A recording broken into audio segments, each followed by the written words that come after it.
Minas Gerais é o estado-chave, extremamente importante. As duas campanhas principais já passaram por lá, vão voltar algumas vezes. E mais, o Sudeste, com São Paulo e Rio de Janeiro, menos o Espírito Santo, mas São Paulo e Rio de Janeiro, segue extremamente importante para essas eleições. A gente já conversou um pouquinho com o Lucas sobre São Paulo e Rio de Janeiro. A gente vai falar agora sobre as agendas desses candidatos todos em São Paulo. Tem atividades da campanha do Flávio Bolsonaro em São Paulo, do Renan Santos e do Ronaldo Caiado, que estavam em São Paulo nesta segunda-feira. Quem vai trazer os detalhes é o Leonardo Amaro. Oi, Léo, muito bom dia. Oi, Natália, bom dia para você, bom dia aos colegas, quem está nos assistindo. Isso mesmo, a gente está tendo uma agenda bem movimentada dos candidatos, tanto ao governo estadual como aos presidenciáveis aqui em São Paulo. Eu vou repercutir um pouco, começando então pelos candidatos ao governo do estado, aqui começando pelo Fernando Haddad, o candidato petista. Ele que hoje tem 3 compromissos aqui em São Paulo. Pela manhã ele deve ficar ocupado com a gravação do programa eleitoral dele, que vai ser divulgado nos veículos de mídia. Mais tarde, às 14 horas, ele participa de uma sabatina na revista Veja, e às 15h30 ele participa de um fórum de eleições da Associação Brasileira de Infraestrutura e Indústrias de Base, a ADBIB.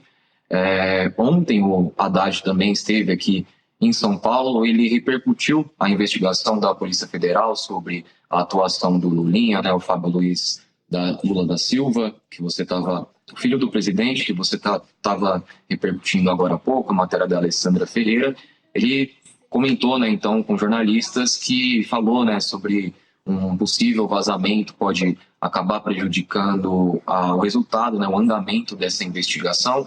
Ele estava comentando as críticas que o advogado do Lulinha, o Marco Aurélio, tinha feito, indicando vazamento de informações de um inquérito da Polícia Federal. O Lulinha, que ele é investigado por corrupção e tráfico de influência, ele teve ali divulgada a relação com a empresária lobista, a Roberta Luxinger, que é uma empresária que está sendo investigada no âmbito da Operação Sem Descontos, que está apurando essas fraudes em benefícios do INSS. E o Haddad bateu nessa tecla de que uma possível quebra de sigilo pode acabar por comprometer o resultado dessa investigação, mas disse, concluiu ali essa sua fala a respeito do Lulinha, de que vai aceitar, claro, independente do resultado, independente do que concluir a Polícia Federal a respeito dessa investigação, seja quem for beneficiado ou prejudicado. Mas claro que existe uma apreensão, não só por parte do Haddad, mas de todo o PT, a respeito dessa investigação. É uma história que também recai sobre a campanha do presidente Lula que tem tentado puxar votos aqui para o Haddad em São Paulo, que ainda segue atrás de Tarcísio de Freitas nas pesquisas eleitorais. E já emendando, então, a agenda do Tarcísio, que também esteve aqui em campanha ontem em São Paulo. Ele se reuniu com empresários em um bar aqui no centro da capital paulista, e ele foi questionado a respeito de uma provável campanha para a presidência da República lá em 2030, mas ele desconversou, disse que não é tempo de falar disso agora. Ele que já tinha adotado essa postura em outras campanhas, em outras agendas que ele realiza. Ele sempre evita se colocar como um candidato a 2030, tem focado toda a sua atenção na sua campanha à reeleição aqui pelo governo do estado. Teve uma fala até de um pastor da Igreja Batista que disse que estava orando pela candidatura dele à presidência, uma futura candidatura à presidência, mas o Tarcísio desconversou, disse que não é tempo para pensar nisso agora. Até falou que confia em Deus a respeito do seu futuro político. E agora, indo aos presidenciáveis que estiveram aqui, Natália, o Flávio Bolsonaro ele fez uma agenda ontem à noite no Fiesp, Federação das Indústrias de São Paulo. Inclusive, o presidente da entidade, Paulo Scaff, insinuou ali um apoio à candidatura do Flávio Bolsonaro.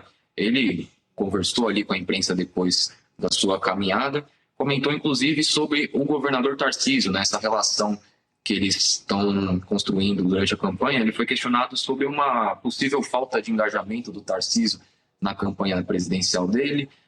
Separei uma aspas aqui, uma fala do que ele disse, abrindo aspas então para a fala do Bolsonaro. Ele disse que fala com o governador a qualquer momento, né? Ele me liga, Tarcísio, me liga a qualquer momento também. Eu não preciso de pacto com o Tarcísio para a gente caminhar junto. Nós sempre caminhamos juntos e é assim que a gente vai continuar. Ele negou, então, que cobrou mais engajamento do Tarcísio.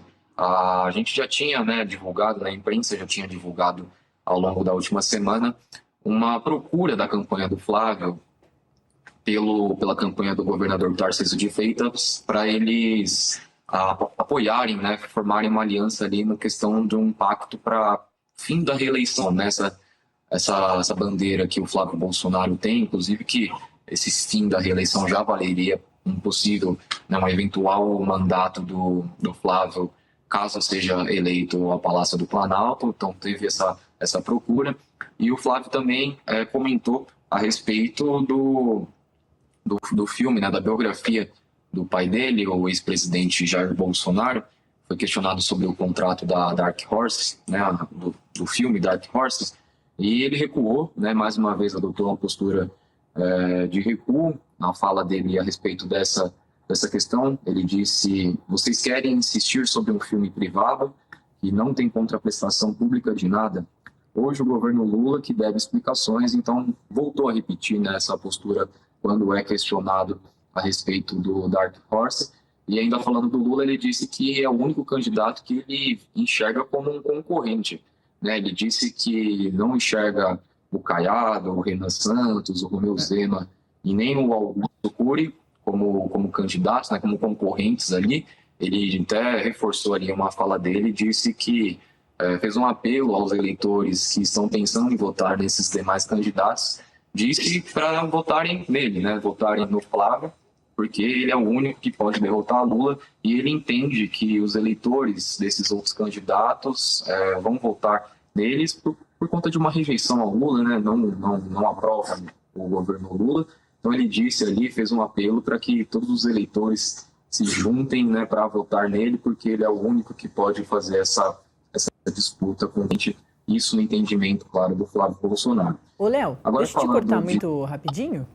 A gente já tinha visto essa sonora, esse corte do Flávio sobre o Dark Horse e tudo mais que o Samuel Puncher conseguiu pra gente, mas a gente também tem esse outro trechinho da fala que você muito bem destacou, dele comentando sobre Tarcísio de Freitas. Antes mesmo da gente ouvir e antes de você continuar trazendo todas essas informações, eu vou pedir mais um intervalinho para o pessoal que está com a gente pela Smart TV. Em 2 minutinhos você já está de volta, continuando a acompanhar aqui todas as informações importantes das agendas dos presidenciáveis passando por São Paulo, tá certo? Então, até daqui a pouco. E você que segue comigo pelo nosso canal no YouTube, agora sim, a gente vai assistir juntos esse trecho que o Léo já destacou, trouxe as aspas, mas a gente vai assistir o Flávio falando sobre uma possível falta de engajamento do Tarcísio na campanha dele ou não. Vamos lá. Falo com o governador do Tarcísio a qualquer momento, ele me liga a qualquer momento também. Eu tenho um pacto com ele sim, que é de resgatar o nosso Brasil. E ele já está dentro desse pacto desde o governo do presidente Bolsonaro, enquanto ele, ministro da Infraestrutura, o melhor que esse país já viu, inclusive, né, está fazendo um brilhante trabalho como governador aqui do estado de São Paulo. E dentro da nossa estratégia, nós sempre contamos muito, né, com a sua boa avaliação aqui. Eu tenho certeza que ele vai vencer no primeiro turno. E eu não preciso de pacto com o Tarcísio para a gente caminhar junto. Nós sempre caminhamos juntos e é assim que a gente vai continuar. A questão de ter protocolado uma PEC com o fim da reeleição para presidente da República foi uma iniciativa minha, porque eu acredito que o melhor modelo é sim um único mandato de presidente da República. O Congresso vai discutir se é de 4, se é de 5 anos, é de forma que isso acontece. Mas eu acho que esse é um grande gesto que eu entendo que é muito saudável para a nossa democracia, é saudável para o Brasil, porque o meu compromisso ali não vai ser de perpetuação no poder ou pensar, né, em ter apego à cadeira de presidente da República. Muito pelo contrário. Eu quero fazer a minha parte, eu estou mais do que preparado para ser presidente da República, são 24 anos de vida pública, alguém que conhece como fazer política em Brasília, alguém que vai ter a liberdade de escolher os melhores ministros, mais competentes e honestos, que é o que está faltando nesse atual governo, para entregar o melhor para a população brasileira. Mas você não acha que o engajamento do Tarcísio na sua campanha está adequado? Tenho certeza que sim, não só do Tarcísio. mas do prefeito Ricardo Nunes, da sua base de vereadores, dos nossos candidatos a deputado federal, estadual, não apenas do PL, mas também do Republicanos, que é o partido do governador Tarcísio. E não por acaso, a campanha começou agora praticamente, e a gente já está abrindo uma larga vantagem sobre o império do mal, que é o Lula. Seja muito bem-vindo de volta, você que está com a gente pela sua Smart TV. A gente estava acompanhando, portanto, o trechinho da fala que o Léo Amaro já tinha destacado para a gente aqui do Flávio Bolsonaro, falando sobre a falta de engajamento ou não na campanha dele. Ele disse que não faltou nada, não.